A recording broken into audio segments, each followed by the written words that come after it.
আসসালামু আলাইকুম মোৰ সম্মানীয় ভিউয়াৰসকল আপোনালোকক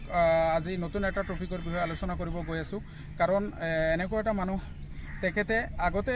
বিভিন্ন ধৰণৰ কাম কৰি নিজৰ জীৱন নিৰ্বাহ কৰিছিল কিন্তু বৰ্তমান তেনেকুৱা হাৰ্ড কাম বা হাৰ্ড ডিউটি কৰিবলৈ অক্ষম গতিকে তেখেতে কৰিব নোৱাৰে যাৰ কাৰণে এনেকুৱা এটা কণ্ডিশ্যনত পৰিণত হৈছে যে ৰাইজৰ ওচৰত সহায়ৰ হাত বিচাৰিছে কাৰণ বৰ্তমান তেখেতে আগৰ নিচিনা কাম কৰিব নোৱাৰে বিভিন্ন বেমাৰত তেখেত আক্ৰান্ত হৈ আছে চাওক প্ৰিয় ভিউৱাৰ্ছ যিজন ফেমিলি চলাই তেখেতসকলে নিশ্চয় বুজিব ফেমিলিৰ খৰচ বহন কৰা কিমান কষ্টকৰ আৰু নিজে উপাৰ্জন কৰিব নোৱাৰিলে সেইটো আৰু বেছি সমস্যাজনক হয় গতিকে আপোনালোকৰ ওচৰত এটা অনুৰোধ ৰাখিম এই যিজন মোৰ ওচৰত দেখি আছে আপোনালোকে এইজন মানুহ মুক্তাৰ আলী তেখেত এজন অতি হাৰ্ড ডিউটি কৰা মানুহ আছিল তেখেতে নিজৰ জীৱন যাপন বহুত কষ্ট কৰি পালন কৰি আছিল কিন্তু মানুহৰ আগত একো এইবোৰ বিষয়ে জনোৱা নাছিল কিন্তু আজিৰ দিনত চাক বয়স অতিক্ৰম হোৱাৰ লগে লগে মানুহৰ বিভিন্ন পৰিৱেশ পৰিস্থিতি আহি পেলাই সন্নিবিষ্ট হয় জীৱনত গতিকে এনেকুৱা সময় বহুতৰে আহিব পাৰে গতিকে এই এনে মানুহজনক বিভিন্ন বেমাৰ তেখেতে জনাব আমাক কি বেমাৰ বা কি অসুবিধা কি সমস্যাত তেখেতসকল ভুক্তভোগী মই এইটোই অনুৰোধ কৰিম আপোনালোকৰ ওচৰলৈ বা আপোনালোকক এই ভিডিঅ'ৰ যোগেদি আপোনালোকে যিমান সম্ভৱ যিদূৰ পাৰা যায় আপোনালোকে কিবা নহয় কিবা এটা দি পেলাই মানুহজনক অলপ সহযোগিতা কৰিব কাৰণ মেডিচিন লাগে ঘৰ চলাব লাগে তেখেত অকলশৰীয়া মানুহ গতিকে তেখেতক যদি আপোনালোকে কিবা এটা সহায় কৰে ইয়াৰ প্ৰতিদান নিশ্চয় আপোনালোকে পাব কাৰণ মানুহে এনেকুৱা এটা পৰিৱেশত আহি পেলাই ছ'চিয়েল মিডিয়াত হেল্পৰ হাত বিচাৰে যিটো পৰিৱেশত তাৰ মানে আৰু ধৰাৰ কোনো ৰাস্তা নাথাকে সকলোৱে জানে আপোনালোকে গতিকে এই বিষয়ে আৰু মই বিতংভাৱে ক'বলৈ নাযাওঁ আপোনালোকৰ ওচৰত এইটো সঁচা কথা যে তেখেতে নিশ্চয় বৰ্তমান অসুবিধাত ভুক্তভোগী হৈ আছে বেমাৰত অসুস্থতাত ভুক্তভোগী হৈ আছে চলাত অসুবিধা হৈ আছে গতিকে আপোনালোকে তেখেতক অলপ সহায় সহযোগিতা কৰিব এতিয়া আমি তেখেতৰ পৰা জানিম কি সমস্যা আৰু কি বিচাৰে আমাৰ ৰাইজৰ পৰা নাম আপনার আমার নাম মুক্তার আলী ওয়ালাইকুম আমি এখন ওষুধ আদি খাইতাম পারি না কাম করতাম পারি না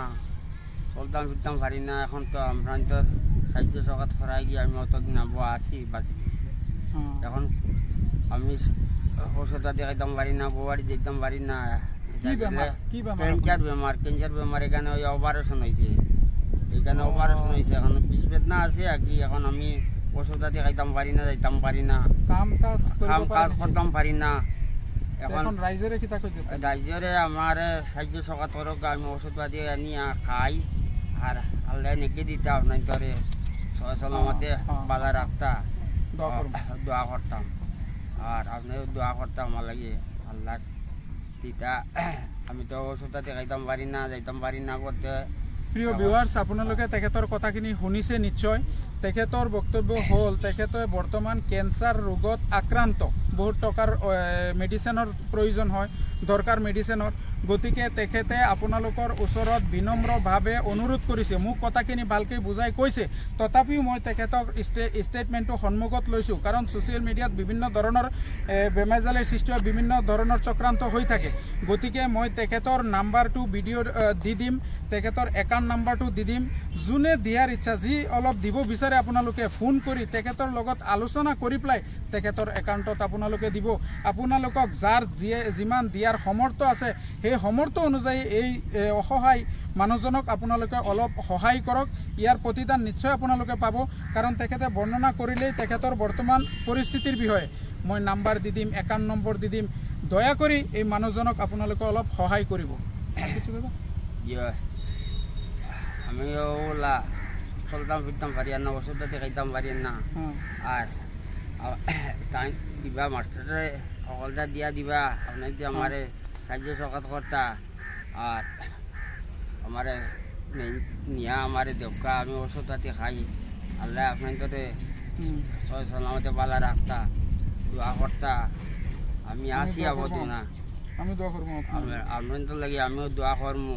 আর আমার ওই অ্যাকাউন্টের নম্বর দিয়া দিবা আর যে অ্যাকাউন্টের নম্বর না আমার মোবাইল নম্বর আছে ও নম্বরে দিয়া দিবা